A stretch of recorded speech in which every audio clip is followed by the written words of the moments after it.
Le nouveau modèle que nous allons mettre en place fait appel à des nouveaux types de réseaux récurrents qu'on appelle les réseaux récurrents Highway Networks, les RHN. L'idée ici est de tirer les avantages d'utiliser des réseaux profonds sur des réseaux récurrents. On a vu que lorsqu'on empile des couches dans des réseaux de type standard qui ne sont pas récurrents, eh bien cela permet d'avoir des performances augmentées. Et donc l'idée, c'est de faire la même chose sur des réseaux récurrents, d'essayer d'augmenter ce qu'on appelle des types de réseaux récurrents. Et la profondeur d'un réseau, en fait, elle est définie par le nombre de couches non linéaires qu'il y a entre l'entrée et la sortie. Par exemple, sur un réseau standard qui est ici, on a une couche cachée qui est ici, donc on va avoir une fonction non linéaire qui va intervenir ici. Et si on met plusieurs couches cachées ici, entre les entrées en jaune et les sorties en bleu, eh bien on va avoir davantage de fonctions linéaires entre une entrée et une sortie. Et donc on peut définir la profondeur d'un réseau par cette définition-là. Ce qui va se passer avec les réseaux récurrents, c'est que cette définition ne va pas forcément être vraiment applicable. Ici, par exemple, en bas à gauche, on a un réseau RNN de type standard. Chaque sortie YT dépend d'un état caché HT et de l'entrée XT. Et du coup, YT va dépendre, et comme HT dépend de HT-1, et bien en fait, YT va dépendre à la fois de XT et de HT-1. Et donc, ce qui se passe, c'est que entre la sortie ici à l'instant YT plus 1 et puis l'entrée XT-1 ici, eh bien, on peut dire que ce réseau-là est profond au sens que entre la sortie au dernier instant et l'entrée au premier instant, eh bien, on va traverser plusieurs fonctions non linéaires. Donc, on peut dire en fait qu'un réseau RNN est déjà profond dans ce sens-là. Par contre, si on regarde plus en détail les transitions entre les états cachés, eh bien on se rend compte qu'entre deux états cachés à deux instants successifs, eh bien il n'y a pas de transition non linéaire. C'est-à-dire qu'entre le passage de ht-1 et le passage vers ht ici, on ne va pas faire intervenir de fonction non linéaire. De la même manière, entre l'état caché ht-1 et la sortie yt-1, eh bien on ne fait pas intervenir de fonction non linéaire. Et puis, pareil, entre l'entrée xt-1 et l'état caché ht-1, ici sur cette transition, il n'y a pas de fonction linéaire. En fait, dans les réseaux de type récurrent, la fonction linéaire qui ici est notée phi intervient uniquement entre l'état caché ht et l'état caché précédent ht-1, ou entre la sortie yt et l'entrée xt par l'intermédiaire de l'état caché ht. Du coup, l'idée pour rendre un réseau RNN profond, eh bien, c'est d'ajouter des non-linéarités entre, par exemple, deux états cachés successifs. Donc ici, par exemple, vous avez un RNN basique, tel que celui qu'on utilise régulièrement, qu'on vient de voir. Et du coup, entre deux états cachés ht-1 et ht, il n'y a pas de fonction non linéaire. Et donc, par exemple, on peut créer un réseau RNN avec une fonction non linéaire qui va intervenir entre deux états cachés. Donc là, entre ht-1 et ht, eh bien, on va faire intervenir une fonction non linéaire, ou alors entre une entrée xt et un état caché.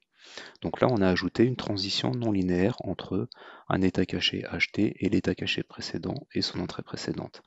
Alors ce genre de réseau qu'on appelle les réseaux TT-RNN, ce sont des réseaux qui forcément sont plus difficiles à entraîner que les réseaux RNN basiques du fait de l'incorporation de ces transitions non linéaires.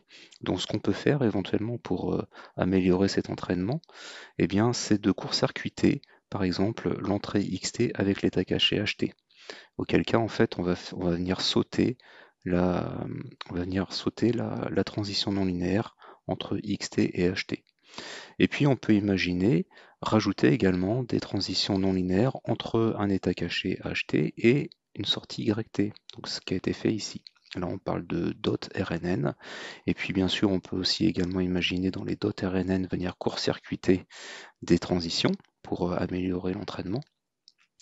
Et puis enfin, la dernière possibilité, c'est d'empiler des réseaux récurrents. Ça, on l'a déjà fait également. Le fait d'empiler des réseaux récurrents va augmenter leur profondeur. Alors pourquoi? Parce que ici, par exemple, on a deux réseaux récurrents empilés, et donc entre l'entrée X du premier réseau récurrent et la sortie YT du second réseau récurrent, eh bien, on va traverser l'état caché du premier réseau, HT qui est ici, et on va venir traverser ensuite le second état caché, ici ZT, de la seconde couche de réseau récurrente. Donc de cette manière, on augmente également la profondeur du réseau.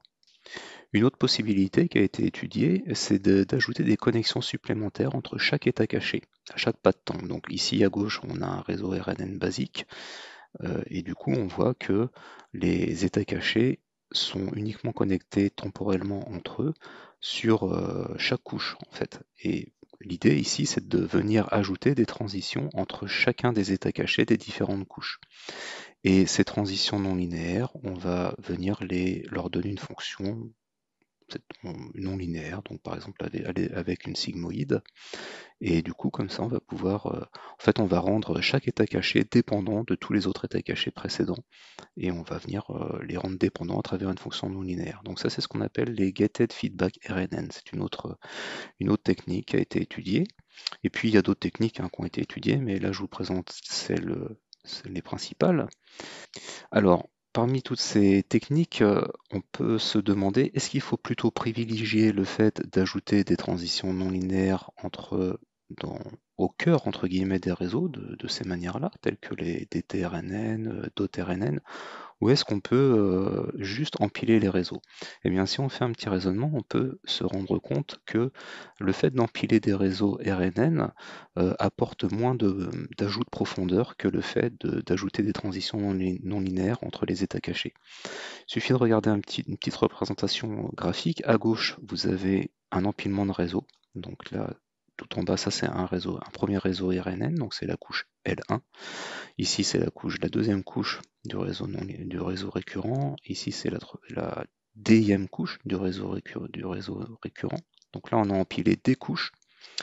Et du coup, si je regarde le nombre de transitions non linéaires au maximum que je peux construire entre deux états cachés sur cette construction-là, eh bien, si je pars de cet état-là et que j'arrive ici, eh bien, je vais passer toutes ces fonctions non linéaires ici, plus toutes ces fonctions non linéaires ici. Pour aller de là, je vais faire ça et je vais aller à là. Et donc au total, je vais traverser d plus 1 moins une transition non linéaire. Donc dans le meilleur des cas, lorsqu'on empile des réseaux récurrents comme ça, on peut augmenter leur profondeur de d plus t moins 1, où t ça représente le nombre de pas de temps au total. Par contre, si on ajoute des transitions non linéaires de ces manières-là, donc celles qui sont à gauche ici, eh bien, on se retrouve dans cette configuration-là. Et du coup, ici, à t égale 0, on a rajouté nos transitions non linéaires. À t égale 1, on a rajouté nos transitions non linéaires. Et donc, en tout, si on a d couches, eh bien, on va avoir d fois t. On va avoir si on rajoute des transitions non linéaires pour chaque réseau, on parle pas vraiment de couches dans ce cas-là, mais si on fait le parallèle entre les couches et les transitions non linéaires, si on les rajoute de cette manière-là, on va avoir d fois t au maximum pour aller d'un état caché de l'entrée vers la sortie. Et donc on voit bien que dans un cas on a d plus t moins 1 et dans l'autre cas on a d fois t. Et donc la deuxième solution ici permet d'ajouter beaucoup plus de possibilités, donc beaucoup plus de profondeur dans nos réseaux. Le problème de ces solutions, c'est qu'elles engendrent des problèmes d'entraînement, tout simplement parce que plus on va rajouter de transitions non linéaires, plus l'application de l'algorithme de rétropropagation du gradient va poser problème du fait de la composition des dérivés. Et le fait de composer les dérivés successivement va engendrer soit une explosion, soit un affaiblissement du gradient. Et du coup, le but des récurrentes highway networks, donc des réseaux RHN qui sont utilisés dans le modèle qu'on va mettre en place, eh bien, c'est de résoudre ce problème d'entraînement. Donc l'idée, c'est de partir sur des réseaux LSTM qui, par nature, sont des réseaux récurrents qui sont plus faciles à entraîner que les réseaux RNN basiques et d'y ajouter des fonctionnalités qui permettent d'augmenter leur profondeur.